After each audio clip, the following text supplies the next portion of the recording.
Lucas avait toujours été ce garçon discret. Celui qui restait en retrait pendant que les autres brillaient. À l'école. Il se faisait souvent dire qu'il n'était pas assez bon, pas assez fort, pas assez intelligent. Ces mots sont restés accrochés à lui comme des ombres qui le suivaient. Partout, même quand il essayait de sourire. En grandissant, il a choisi de se fondre dans la masse, de ne pas faire de vagues, de ne pas déranger.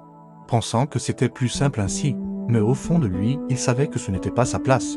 Que quelque chose brûlait encore, même si c'était faible.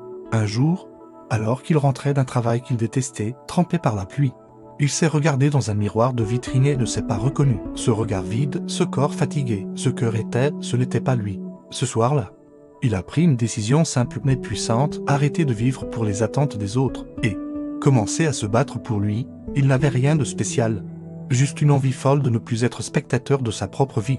Alors, il a commencé petit. Chaque matin, il se levait un peu plus tôt pour courir, non pas pour être plus fort, mais pour se prouver qu'il en était capable. Il lisait, apprenait, tombait, se relevait, et jour après jour, ce feu qu'il croyait mort reprenait vie. Les gens autour de lui n'ont pas compris. Certains l'ont critiqué, d'autres se sont moqués.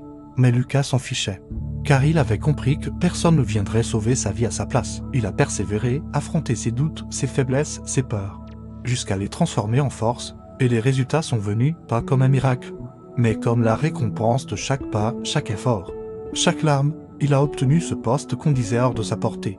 Il a retrouvé ce sourire qu'il pensait avoir perdu, et il a découvert que la vraie victoire, ce n'est pas d'être meilleur que les autres, c'est d'être meilleur que la personne que l'on était hier. Aujourd'hui, Lucas n'est plus ce garçon discret qui se cachait derrière ses peurs. Il est devenu celui qui inspire les autres sans même le chercher, pas parce qu'il est devenu parfait, mais parce qu'il n'a jamais cessé de se relever. Et toi qui écoutes cette histoire, regarde au fond de toi, il y a un feu, même s'il est minuscule. Il est là. Ne laisse pas la vie l'éteindre, arrête d'attendre le moment parfait, car il n'existe pas. Le seul moment, c'est maintenant, peu importe d'où tu pars, peu importe combien de fois tu es tombé, ce qui compte, c'est ce que tu décides de faire aujourd'hui. Crois-moi, tu peux changer ta vie, pas demain, pas un jour, mais maintenant, lève-toi, avance. Et écris ton histoire, car personne ne la fera à ta place.